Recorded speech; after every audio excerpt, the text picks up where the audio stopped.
اللهم صل على سيدنا ومولانا محمد. الحمد للہ رب العالمین والصلاة والسلام علی اشرف الانبیاء والمرسلین وعلی آلہ واصحابہ اجمعین.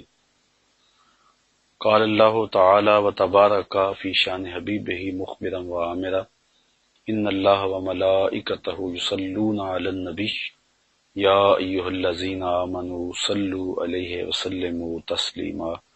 الصلاۃ والسلام علیک یا رسول اللہ وعلی آلک واصحابک یا محبوب رب العالمین.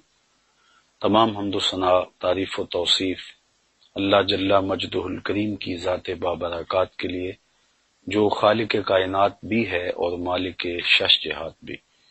اللہ جل وعلا کی حمد و ثنا کے بعد رسول رحمت، شفیع معظم، نبی محتشم، اللہ کے پیارے، امت کے سہارے، رب کے محبوب، دانائے غیوب، مالک رقاب امم، فخر عرب و عجم، والی کون و مکاں، سیاہ لا مکاں، سید انس و جاں، سرور لالا رخاں، نیر تاباں، سر نشین مہوشاں، ماہ خوباں، شہنشاہ حسینہ، تتمہ دوراں، سر خیل زہرہ جمالاں، جلوائے صبح ازل، نور ذات لم یزل، باعث تکوین عالم، فخر آدم و بنی آدم، نیر بطحا، رازدار ما اوحا، شاہد ما طغا، صاحب علم نشرہ، معصوم آمنہ احمد مجتبیٰ، حضرت محمد مصطفیٰ صلی اللہ علیہ وآلہ وسلم کے حضور ناز میں اپنی عقیدتوں، ارادتوں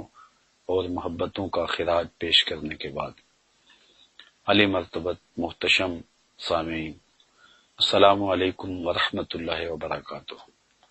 آج مولا کائنات سیدنا علی المرتضیٰ رضی اللہ تعالی عنہ کے تذکرہ نور پر مشتمل چند باتیں آپ کے گوش گزار کرنا چاہوں گا.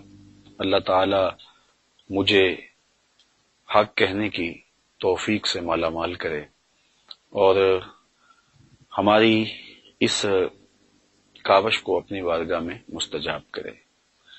حضرت سیدنا علی المرتضیٰ رضی اللہ تعالی عنہ رسول کریم صلی اللہ علیہ وآلہ وسلم کے چچا زاد بھائی تھے، اور جب حضور نے اعلان نبوت کیا تو وہ خوش نصیب لوگ جنہوں نے سب سے پہلے حضور کی دعوت پہ لبیک کہا اور حضور کی نصرت، اعانت اور مدد کے لیے پوری قوت کے ساتھ کھڑے ہوئے، ان میں حضرت سیدنا علی المرتضیٰ رضی اللہ تعالیٰ عنہ کا نمایاں نام ہے. اور آپ نے حضور علیہ الصلوۃ والسلام کے لیے اپنا سب کچھ قربان کرنے کا جو عزم کیا، پہلے دن سے ہمیشہ اس پر کھڑے رہے اور پوری قوت کے ساتھ اسلام کی سربلندی کے لیے، دین اسلام کے فروغ کے لیے مستعد اور فعال رہے. حضرت سیدنا علی المرتضیٰ رضی اللہ تعالی عنہ کا حضور کے ساتھ یہ تعلق کہ حضور کے چچا زاد بھائی تھے، لیکن یہ تعلق اور زیادہ پختہ ہو جاتا ہے جب حضور اپنی لاڈلی صاحبزادی حضرت سیدہ طیبہ طاہرہ حضرت سیدہ فاطمہ سلام اللہ علیہا کو سیدنا علی المرتضیٰ رضی اللہ تعالی عنہ کے عقد میں دے دیتے ہیں، اور پھر وہ قربت جو حضور کو حضرت مولا کائنات سے حاصل تھی اور زیادہ گہری ہو جاتی ہے. جب مدینہ المنورہ کی طرف ہجرت ہوئی تو حضور نے انصار کو اور مہاجرین کو ایک دوسرے کا بھائی بنا دیا.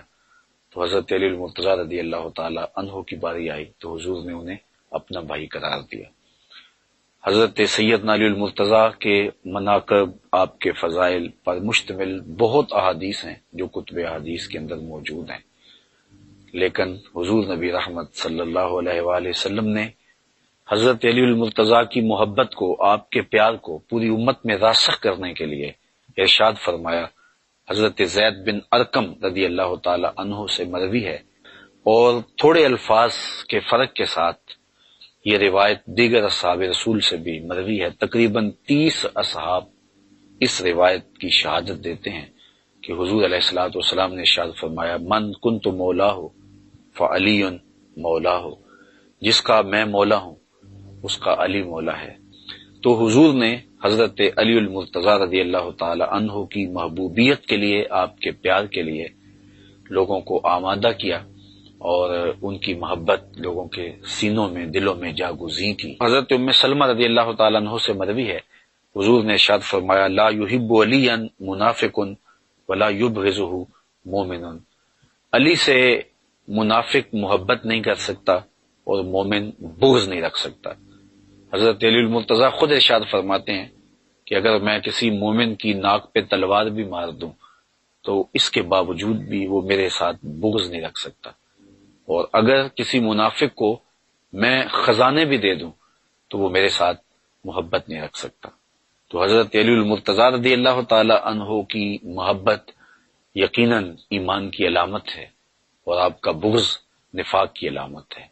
اس لیے اہل ایمان حضرت مولا کائنات سیدنا علی المرتضی رضی اللہ تعالی عنہ سے ہمیشہ محبت کرتے آئے ہیں، اور کیوں نہ ان سے محبت کی جائے کہ جن کی محبت رسول اللہ کی محبت ہے، جن کی محبت دین کی محبت ہے، جن کی محبت اللہ اور اس کے رسول کی محبت قرار دی گئی ہے۔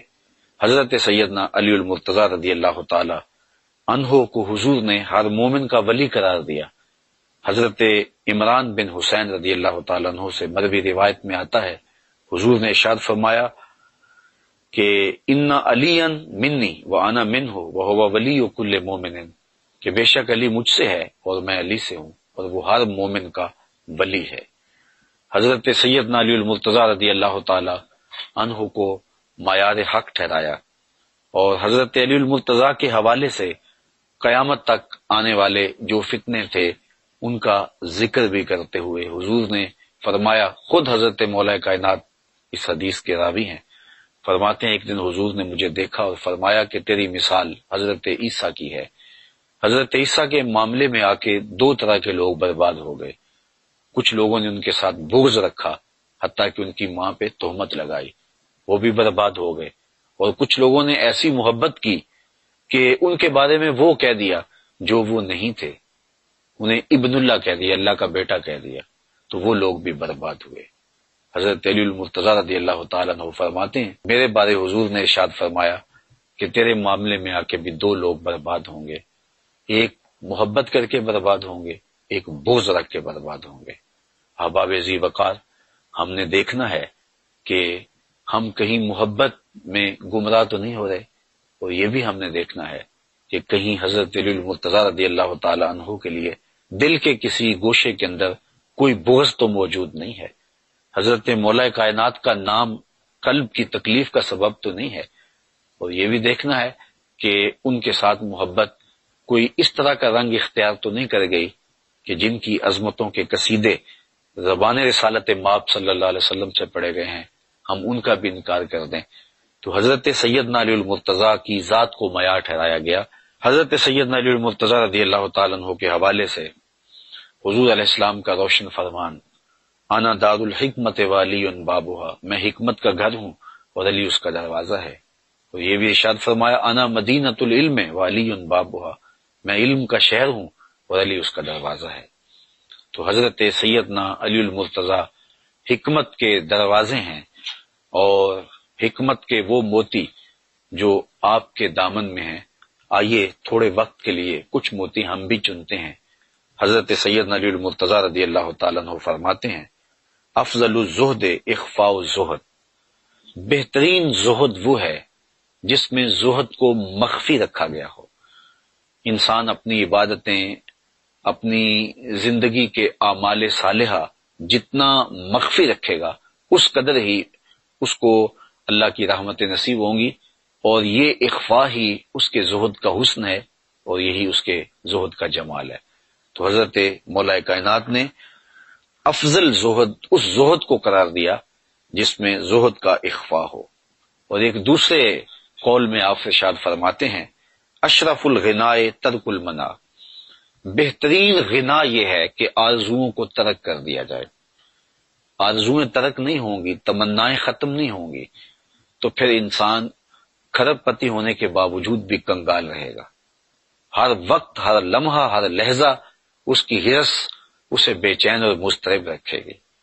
تو اشرف غنا، بہتر غنا، جو غنا اس کے قلب کی تسکین کا سامان بنے، جو اس کے باطن کے قرار کا سامان بنے، جو اس کو دنیاوی زندگی میں بھی راحت پہنچائے اور اس کی زندگی میں جمال اور حسن پیدا کرے، وہ وہی غنا ہے جس میں آرزویں دم توڑ جائیں اور خواہشات اس کی ختم ہو جائیں۔ تیری آرزو ہے کہ ہو میری آرزو پوری، میری آرزو ہے کہ تیری آرزو بدل جائے۔ تو اشرف الغنا ترک المنا۔ آپ نے ایک دوسرے مقام پہ ارشاد فرمایا، عزم الخالق اندک یصغر المخلوق فی عینک۔ اللہ تعالیٰ جل شانہ کی عظمت جب اجاگر ہو جاتی ہے اور تیرے دل اور دماغ میں اس کی عظمت کا احساس پیدا ہوتا ہے تو پھر مخلوق تجھے بڑی دکھائی نہیں دیتی، پھر کائنات کی حقیقت تیرے سامنے کھل جاتی ہے۔ جب مالک کی عظمت اجاگر ہو جائے تو پھر کائنات تیرے سامنے بڑی نہیں رہے گی، وہ چھوٹی ہو جائے گی۔ فرمایا اگر کوئی لونڈی اپنے ہاتھ میں خنزیر کی انتڑیاں لے کے آئے تو ان انتڑیوں کی جو اہمیت ہے میری نظر کے اندر دنیا کی اتنی بھی اہمیت نہیں ہے۔ تو یہ وہ سبق ہے توحید کا اور اللہ تعالیٰ جل شانہ کی عظمت کے اقرار کا کہ جو بندے کو دنیا سے بے نیاز کر دیتا ہے اور مالک کی عظمت کے سائے میں کھڑا کر کے اس کی نگاہوں میں دنیا کو چھوٹا کر دیتا ہے۔ حضرت علی المرتضیٰ رضی اللہ تعالیٰ عنہ کا یہ قول بھی سننے کے قابل ہے۔ فرمایا لا غنا کل عقل ولا فقر کل جہل ولا میراث کل ادب ولا ظہیر کل مشاورہ۔ کتنی خوبصورت باتیں ارشاد کی اور کتنے قیمتی موتی ہیں جو عطا کیے۔ فرمایا لا غنا کل عقل، عقل جیسی مالداری نہیں ہے۔ جو مالداری، جو دولت، جو ثروت عقل کی صورت میں اللہ تعالیٰ جل شانہ نے عطا کی ہے، وہ کوئی اور دولت اس کی جگہ نہیں لے سکتی ہے۔ بلکہ ایک مقام پہ فرمایا کہ ہم اللہ کی تقسیم پہ راضی ہیں، اس نے جاہلوں کو مال دیا اور ہمیں علم عطا فرمایا۔ تو اللہ تعالیٰ جل شانہ نے عقل کی صورت کے اندر جو غنا نصیب کیا ہے کسی شخص کو تو وہ بڑی دولت ہے۔ فرماتے ہیں کہ اس جیسا غنا کوئی نہیں۔ پھر فرمایا ولا فقر کل جہل، اور جہالت جیسی محتاجی، فقیری اور غریبی نہیں ہے۔ جو جاہل ہے تو اصل میں فقیر اور محتاج ضرورت مند وہ ہے جس کے پاس چراغ علم نہیں اور جہالت کے ڈیرے جس کے ہاں ہیں۔ پھر ارشاد کیا ولا میراث کل ادب، اور ادب جیسی کوئی وراثت نہیں ہے۔ بندے کو اپنے ماں باپ سے، اپنے بڑوں سے جو دولت ملی ہے، جو وراثت ملی ہے، وہ بہترین وراثت حسن ادب ہے۔ اگر ان کو اچھے ادب مل گئے تو یہ حقیقی دولت ہے، حقیقی میراث ہے جو اس کو اپنے بزرگوں کی جانب سے ملی ہے۔ اور اگر اس کو درہم و دینار بہت مل گئے، اس کو دنیا کی بڑی دولتیں مل گئیں، لیکن اس کو ادب کی دولت نہیں ملی تو اس کے پلے کچھ بھی نہیں ہے۔ تو بہترین میراث کسی کو جو نصیب ہوئی وہ ادب ہے۔ تو ادب وہ دولت ہے، ادب وہ ثروت ہے کہ جو باقی ساری ثروتوں سے اور دولتوں سے بھاری ہے۔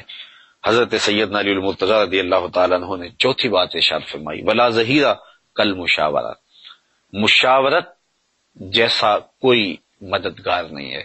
جو ظہیر اور جو مددگار مشاورت ہے، اس طرح کا کوئی بھی مددگار اور کوئی بھی ساتھی اور کوئی بھی جو ہے وہ دوست نہیں ہے۔ حضرت سیدنا علی المرتضیٰ رضی اللہ تعالیٰ عنہ کا ایک قول نور دیکھیے جو آپ نے انسانی زندگی کی تہذیب کے لیے ہمیں ارشاد فرمایا ہے۔ فرمایا من ظن بک خیرا صدق ظن کا، اگر کوئی تجھے اچھا تصور کرنے لگ جائے تو اس کے تصور کو سچ کر دکھا۔ اگر تیرے بارے میں کسی کی رائے یہ ہے کہ یہ بہت اچھا ہے اور تو جانتا ہے کہ میں اچھا نہیں ہوں، تو حقیقتاً اچھا ہو جا تاکہ اس کا ظن تیرے بارے درست ہو جائے۔ اعلی حضرت امام اہل محبت امام شاہ احمد رضا خان فاضل بریلوی علیہ رحمہ، آپ حافظ قرآن نہیں تھے، لیکن لوگوں کا یہ گمان تھا کہ آپ حافظ قرآن ہیں۔ ماہ سیام کی گھڑیاں آئیں تو لوگوں نے آپ سے کہا حضرت آپ اس مرتبہ قرآن سنائیے۔ تو آپ قرآن مجید کے حافظ نہیں تھے، لیکن لوگوں کا یہ ظن تھا تو آپ نے قرآن مجید یاد کر لیا اور ایک مہینے کے اندر حفظ بھی کیا اور سنایا بھی۔ روزانہ پڑھتے تھے اور شام کو سنا دیتے تھے۔ کہ لوگوں کا میرے بارے زن یہ ہے کہ میں حافظ قرآن ہوں تو چلو میں حافظ قرآن بن جاتا ہوں۔ تو سیدنا علی المرتضیٰ فرماتے ہیں جب لوگوں کا تیرے بارے اچھا زن ہو تو ان کے زن کے مطابق ہی ہو جا، تو ان کے زن کو سچا کر دکھا۔ آپ کا ایک اور قول جو زندگی میں بہت زیادہ ہمیں رہنمائی فراہم کرتا ہے، بالخصوص فتنے کے دور میں یہ قول انتہائی رہنما قول ہے۔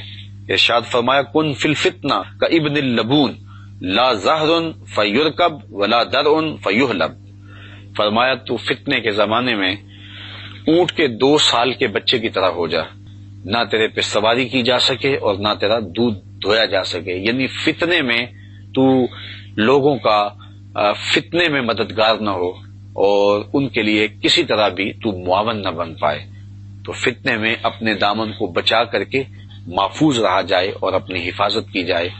تو کتنی خوبصورت مثال دی کہ جس طرح اونٹ کا 2 سال کا بچہ ہوتا ہے کہ وہ دودھ بھی نہیں دیتا اور سواری کے قابل بھی نہیں ہوتا، تو نہ تو فتنے کو کوئی طاقت فراہم کر سکے اور نہ ان کی کوئی مدد کر سکے اور نہ ان کی کسی ضرورت کو، فتنہ گروں کی کسی ضرورت کو پورا کر سکے، ابن لبون کی طرح ہو جا۔ پھر آپ نے یہ بھی ارشاد فرمایا من حاسب نفسہ رابحا ومن غفل عنہا خاسرا ومن خاف آمنا ومن اعتبر ابصر ومن ابصر فہما ومن فہم عالما۔ آپ نے ارشاد فرمایا جس نے اپنے نفس کا محاسبہ کیا وہ کامیاب ہو گیا، بامراد ہو گیا، اور جو محاسبہ نفس سے غافل رہا وہ نقصان میں رہا، اور جس نے اللہ تعالیٰ کا خوف اپنے من میں سما لیا، اپنے باطن میں اتار لیا، وہ امن پا گیا۔ ومن اعتبر، اور جس نے عبرت حاصل کی، اب سارا اس کی آنکھیں کشادہ ہو گئیں اور اس کا سینہ روشن ہو گیا، اسے نور معرفت مل گیا۔ ومن ابصر فاہما، اور جس کو بصیرت کا نور مل گیا تو وہ سمجھدار ہو گیا۔ ومن فہم عالما، اور جو فہم کی دولت سے مالا مال ہوا وہ حقیقی طور پہ عالم بن گیا۔ سیرے یاد کرنے سے عالم نہیں بنتا، بلکہ عالم بننے کے لیے بصیرت کا نور چاہیے، عالم بننے کے لیے بصیرت کے اجالے چاہیے، خوف خدا چاہیے، خشیت الہی چاہیے۔ تو یہ وہ راستہ ہے جو ہمیں علم کی طرف لے جاتا ہے، اور ایک عالم کے لیے محاسبہ ذات سے شروع ہو کر کے فہم دین تک یہ ساری منزلیں آتی ہیں، تو پھر وہ عالم بنتا ہے۔